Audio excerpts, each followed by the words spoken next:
এই যে তোমাকে বাজার থেকে যা যা আনতে বলেছি সব মনে আছে তো?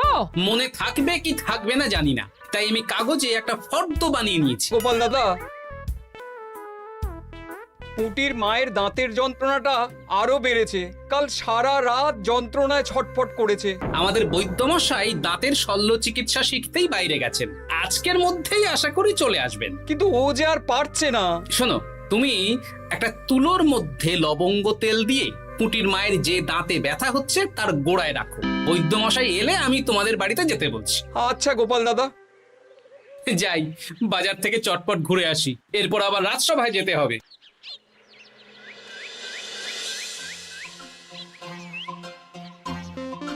উফ, কি গরম রে বাবা, ছাতা নিয়ে বেরোলে ভালো হতো। এই তো সামনে আখের রস বিক্রি হচ্ছে, একটু আখের রস খাই, শরীরটা বেশ চাঙ্গা লাগবে। ভাই, আখের রস কত করে দিচ্ছ? 1 ভাঁড় 10 আনা গোপাল দাদা। দাও দেখি 1 ভাঁড়। আরে, এই যন্ত্রটা কিন্তু দারুণ। ওই আমাদের রাজ্যের বিজ্ঞানী মশাইয়ের অবদান।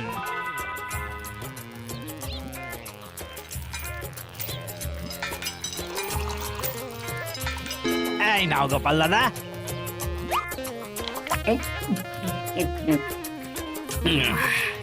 আহ, শান্তি। এই নাও ভাই, তোমার 10 আনা।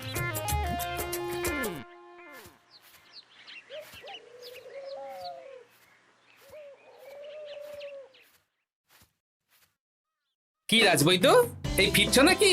হ্যাঁ, এতদিন আমি দাঁতের চিকিৎসার ব্যাপারে তেমন কিছুই জানতাম না, এবার সব শিখে এসেছি।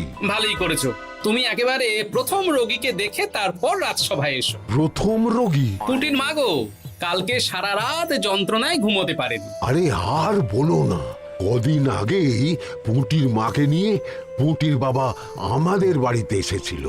দেখলাম ওই বাড়ির দাঁতে বিস্তর সমস্যা। সেই জন্যে দাঁতের শল্য চিকিৎসা শিখতে চলে গেলে? ঠিক তাই, আমি ব্যথা কমার পথ্য দিয়ে এসেছিলাম। দেখি এবার দাঁতটা তুলেই দিতে হবে। তাহলে তুমিও পুটিদের বাড়িতে যাও, আমি বাড়িতে থলে রেখে আসছি। আজ না হয় দুজনে একটু দেরি করেই রাজসভায় যাব। বেশ বেশ।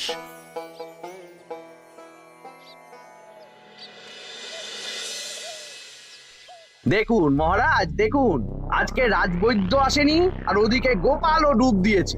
এই আনন্দে আমাদেরও ছুটি দিয়ে দিন মহারাজ। কি আনন্দে? এই গরমে বাড়ি বসে একটু আমপানার শরবত খাবো আর ঘুমাবো। রাজ্যের সেনাপতি যদি বিশ্রামের কথা বলি, তাহলে আমার আর কিছুই বলার নেই।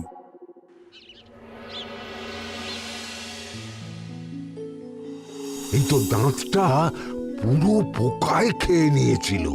এখন দুদিন কোনো কথা বলা যাবে না, শুধু জল বা তরল জাতীয় খাবার খাবে।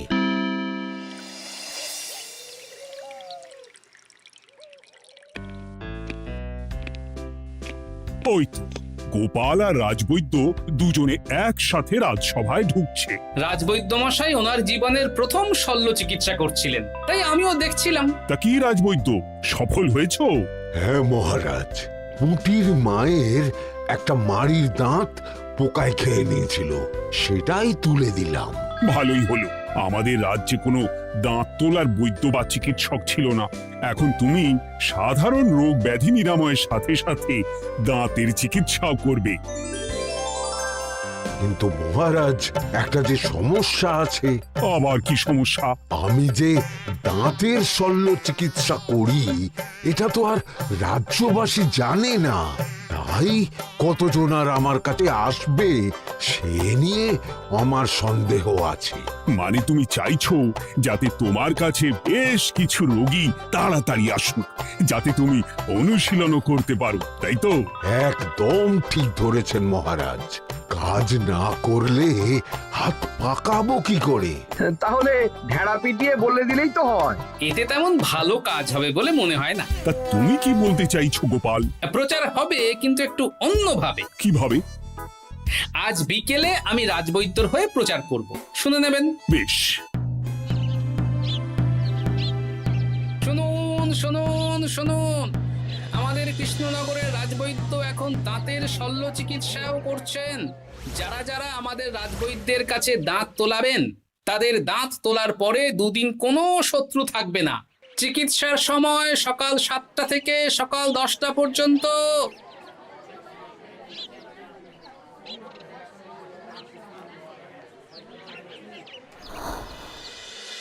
এসব তুমি কি উল্টো পাল্টা কথা বলছো গোপাল? উল্টো পাল্টা না, আপনি দেখুন না আপনার বাড়িতে লোকজন আসে কি না। আর কেউ যদি জিজ্ঞাসা করে যে এই রকম প্রচারের কারণটা কি, তাহলে বলবেন রাজসভায় আমার সাথে কথা বলতে আমি বুঝিয়ে দেব।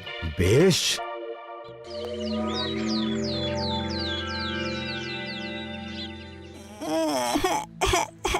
তোকে বারবার বলি এত মিষ্টি গুড় কাঠি খাস না। কি করবো বাবা, কি ব্যথা।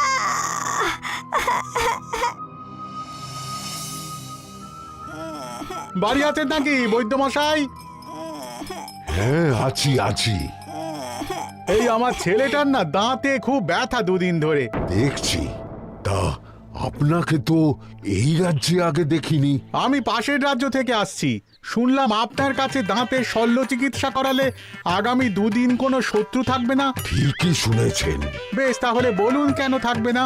আগে চিকিৎসাটা করি, তারপর বলছি।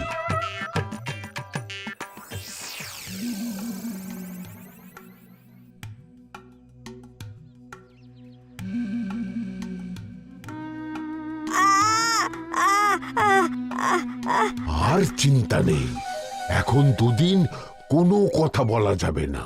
এবার তো বলুন আমার ছেলের আগামী দুদিন কোনো শত্রু থাকবে না কেন? আজকে রাজসভায় চলে আসুন, ওখানে গোপাল এই প্রশ্নের উত্তরটা দিয়ে দেবেন। তা বৈদ্য, তোমার কাছে আজকে কেউ এসেছে? সকাল সকাল দাঁত তুলে এলাম মহারাজ। বাবা, একদিনের প্রচারই এই ব্যাপার? মহারাজ, মহারাজ, বাইরে কয়েকজন অপেক্ষা করছে, তারা গোপাল দাদার থেকে কিছু জানতে চায়। তাদের ভিতরে আসতে বলো।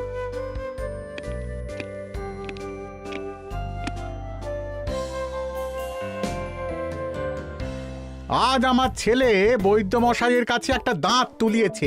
আমি জানতে চাই প্রচার অনুযায়ী আমার ছেলের নাকি আগামী দুদিন কোনো শত্রু থাকবে না, সেটা কেন বলা হয়েছে? বলতে পারি, কিন্তু কথা দিতে হবে। এই কারণটা বাইরে আর কাউকে বলা যাবে না। বেশ, বলবো না। বাংলায় একটা প্রবাদ আছে, বোবার শত্রু নেই। মানুষ সাধারণত কথার বিনিময়ে মতবিরোধ, বিবাদ বা শত্রুতা করে। যে ব্যক্তি কথা বলতে পারে না, তাই তার সঙ্গে কথা বলে মতবিরোধ হওয়ার কোনো সুযোগই নেই। মানে যার যার দাঁত তোলা হবে তারা তো আগামী দুদিন কথা বলতে পারবে না। আর কথা না বললে কোনো বিবাদ হওয়ার ব্যাপার নেই। আর বিবাদ না হলে কারো সাথে শত্রুতাও হবে না। কি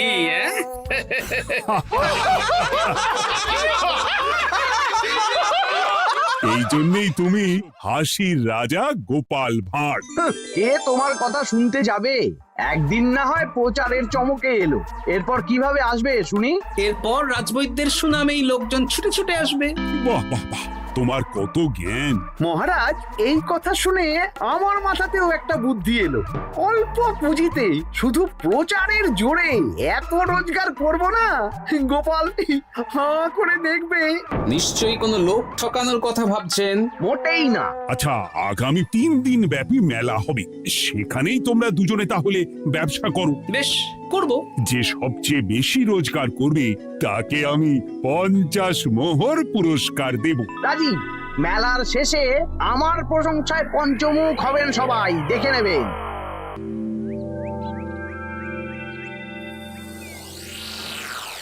খুব তো বড় মুখ করে বলে এলেন যে ব্যবসা করবেন মেলার মাঠে। তা আপনি কি ব্যবসা করবেন শুনি? ভাগ্য পরীক্ষার দোকান দেব। মানে আমি বিভিন্ন মেলায় দেখেছি যে একটা দোকানে নিচের দিকে হেলানো অবস্থায় একটা পাতলা কাঠের পাটাতন থাকে। সেই পাটাতনের উপরে 1 থেকে 6 অবধি সংখ্যা লেখা থাকে, তাই তো? হ্যাঁ, যারা মেলায় ভাগ্য পরীক্ষা করতে আসবে তাদের ফাঁপা লোহার 6টা বল দেয়া হবে। যদি ওই 6টা বলই 6 নম্বর লেখা খোপের মধ্যে ঢোকাতে পারে তাহলে প্রথম পুরস্কার পাবে। আমিও ওটারই দোকান দেব, কিন্তু শুধুমাত্র একটাই পুরস্কার থাকবে। 6টা বল 6 নম্বর খোপের মধ্যে ফেলে কেউ যদি 36 করতে পারে তাহলে সে পাবে 100 মোহর উপহার। আরে খেলার জন্য কত মোহর লাগবে? 1 মোহর। আপনি কিন্তু জেনে বুঝে বিপদ ডেকে আনছেন। একজন কেউ ফেলে দিলেই আপনার হাত থেকে 100 মোহর ফসকে যাবে। আরে মেলার ভিড়ে যদি আপনি পুরস্কার না দেন তাহলে জনতার একটা মারও ফসকাবে না। আরে সেই জন্যই তো তোদের পোষা। তোদের মধ্যে যে কোনো একজন ওই কাঠের পাটাতনের নিচে লুকিয়ে থাকবি। যখনই দেখবো কেউ 36 করে ফেলছে আমি গলা ঠাকরাবো আর তোরা কাঠের পাটাতনটা হালকা করে নিচ থেকে নাড়িয়ে দিবি। এটা তো দারুণ বুদ্ধি। কি বলছো গোপাল, তুমি আখের রসের দোকান দেবে? হ্যাঁ, এই গরমে আখের রসের বেশ চাহিদা। তোমার বানানো ওই যন্ত্রের চাকা ঘোরাবো আর আমার ভাগ্যের চাকা ঘুরবে। সে ঠিক আছে, আমার কয়েকটা যন্ত্র বানানোই আছে। তুমি না হয় মেলায় ব্যবহার করো 3 দিন। ব্যাস, আর চিন্তা নেই। এবার শুধু জমিয়ে আখের রস বিক্রি করব, সাথে বিভিন্ন মশলা, বরফ আর পাতিলেবুর রস দেব।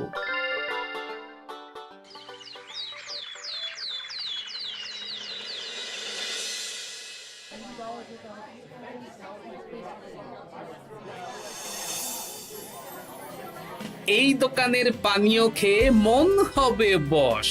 গোপাল ভাঁড় নিয়ে এসেছে ঠান্ডা আখের রস। আরে গোপাল দাদা, তুমি আখের রস বিক্রি করছো? ঠান্ডা আখের রস কত করে গো গোপাল দাদা? 1 ভাঁড় মাত্র 10 আনা। 6 ভাঁড় দাও। এক্ষুনি দিচ্ছি। আসুন আসুন আসুন, সবাই আসুন। আসুন আসুন আসুন, এদিকে আসুন, এদিকে আসুন, ভাগ্য পরীক্ষা করুন। 1 মোহরে 100 মোহর।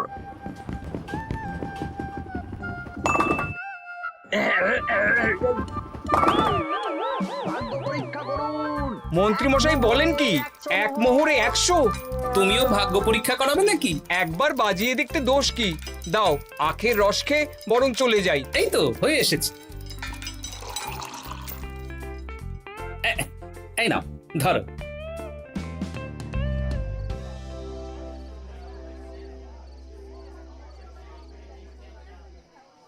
কি মন্ত্রী, ব্যবসা কেমন চলছে? ভালোই। আপনি একবার ভাগ্য পরীক্ষা করে দেখবেন নাকি মহারাজ? না না না, আমি এসবে নেই। জানি আপনার কাছে 100 মোহর নস্যি, তবুও 1 মোহরের বিনিময়ে চেষ্টা করে দেখুন না।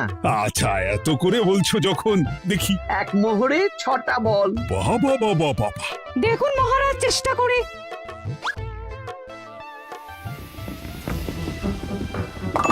এই তো একটা 6 পড়েছে, আবার চেষ্টা করুন। জয় মা জয় মা।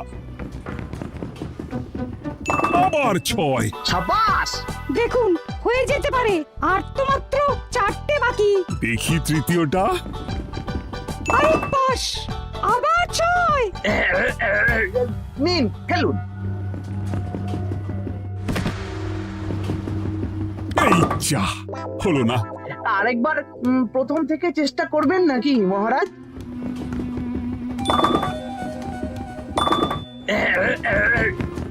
না, এবারেও হলো না। 2 মোহর জলে।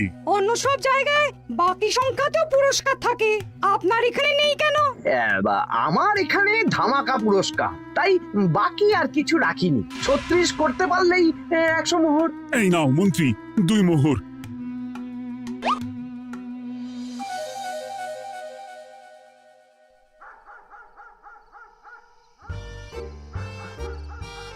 কি মন্ত্রী মশাই, আর তো মেলায় লোকজন নেই, বাড়ি যাবেন না? তুমি যাও না, আমি একটু পরে যাব। বেশ, আমি এগোলাম। গোপাল আর মন্ত্রী, তোমাদের কার কেমন রোজগার হয়েছে একদিনে? মহারাজ, কালকে আমার 7 মোহর 20 আনা রোজগার হয়েছে। আমার 70 মোহর। কিন্তু খরচ কিছুই হয়নি, কারণ কেউ 36 করতে পারেনি মহারাজ। বাহ বাহ বাহ, আমি তো বলেছিলাম আমি যখন ব্যবসা করব গোপাল আমার ধারে কাছে দাঁড়াতে পারবে না। বেশ, এখনো তো আজ আর কাল দুদিন মেলার বাকি আছে। দুদিনেও আমার 2 কানা করিও খরচ হবে না, শুধুই রোজগার। গোপাল যতই প্রচার করুক আর যতই ভালো আখের রস বানাক না কেন, আমার ব্যবসাকে টপকাতে পারবে না। ঠিক আছে, আজকে আমি একবার ভাগ্য পরীক্ষা করে দেখবো। আমার দোকানে সুস্বাগতম। নাও সেনাপতি, চেষ্টা করে দেখো। দিন বল। আমিও সেনাপতির খেল দেখতে এলাম। প্রথম বল, এই যে গড়িয়ে গড়িয়ে গড়িয়ে 6 নম্বর, সাব্বাস সেনাপতি। আবার 6, তৃতীয়, চতুর্থ, পঞ্চম, আরেকটা ফেলতে হবে। নাও সেনাপতি, ষষ্ঠ বল। এই যা, হলো না। এটা কি হলো? আবার চেষ্টা করো তো সেনাপতি। হ্যাঁ, 3টে হয়ে গেছে, এবার 4 নম্বর। এই যা, 4 নম্বরে চলে গেল। ধুর চাই। ব্যাপারটা কি? মন্ত্রী মশাই গলা খুসখুস করার পরের বলটাই পরপর 2 বার অন্য ঘরে পড়ল। নিশ্চয়ই কোনো রহস্য আছে। না, আজকে রাতে ব্যাপারটা দেখতে হবে। চলুন মন্ত্রী মশাই, পুরো মাঠ ফাঁকা, একা একা মশা মারবে নাকি? আমি পরে যাব, তুমি যাও তো। বেশ। ব্যাপারটা কি? আমাকে তো নজর রাখতে হচ্ছে। না, একটা গাছের পিছনে লুকিয়ে পড়ি, মন্ত্রী মশাই গেলে ওনার পিছু নেব। দেখুন মন্ত্রীমশাই, পরপর 2 দিন আমি পাটাতনের নিচে ছিলাম। আগামীকাল ঘরটাকে থাকতে বলুন। বেশ, তাই হবে। আর অত জোরে গলা খাঁকড়াবেন না, কেউ যদি সন্দেহ করে ব্যাপারটা বুঝে যায় মুশকিল হয়ে যাবে। আরে কেউ বুঝবে না, অনেক রাত হলো, চল চল চল চল চল। আচ্ছা, এই ব্যাপার। তাই ভাবি 2 দিন ধরে একটাও কেউ পারলো না কেন? কাল আমিও মজা দেখাবো।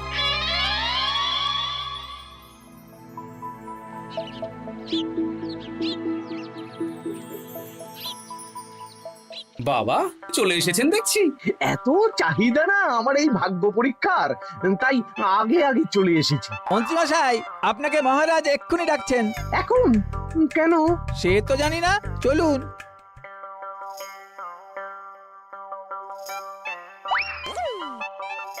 এই বেটা ঘটা, এবার বেরো। এ কি গোপাল দাদা, তুমি? হ্যাঁ আমি। খুব চালাক ভেবেছিস না? মন্ত্রী মশাইয়ের খেলা আজকে শেষ। প্রহরী, একে ধরে নিয়ে যাও।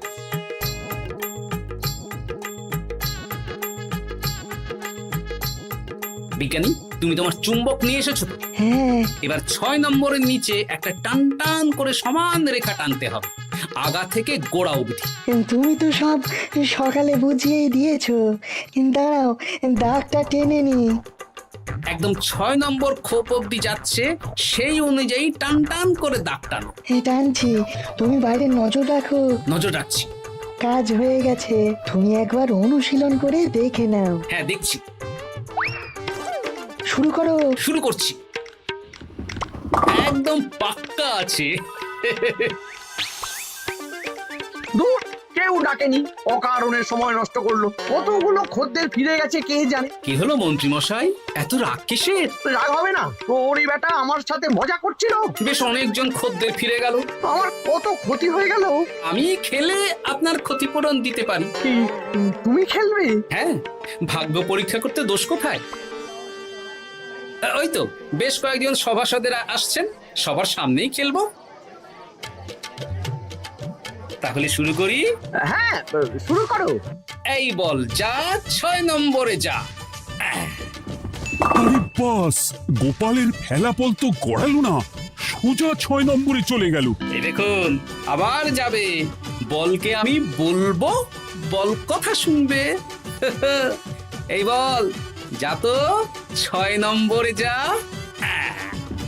আবার 6, আবার 6, আবার 6। কি, এটা কি হচ্ছে? যা বল, এটাও 6 নম্বরে যা। আবার 6, 100 মোহর। হ্যাঁ এটা কি করে হলো? দিন মন্ত্রী মশাই, 100 মোহর দিন। ইয়ে না মানে মন্ত্রী দাও বলছি। আমি আবার খেলবো। 6 আবার 6। আবার 100 মোহর। আর নেই। এই ঘটা আর কি করছিসটা কি? ঘটা নেই মন্ত্রীমশাই, আমি আছি। আর আছে আমার চুম্বক। মানে মানে তোমার কারসাজি ধরা পড়ে গেছে মন্ত্রী। গোপাল আমাদের সব বলেছে। আপনি যেমন ছলনা করে ভাগ্য পরীক্ষার ব্যবসা করছিলেন, তেমনি গোপালও ছলনা করে আপনার ব্যবসা উল্টে দিল। তাহলে শেষমেশ কে জিতলো? হাসির রাজা, জ্ঞানীর রাজা, রসিক রাজা গোপাল ভাঁড়। লোকের ভাগ্য পরীক্ষা করছিলাম আর আমারই দুর্ভাগ্য নেমে এলো।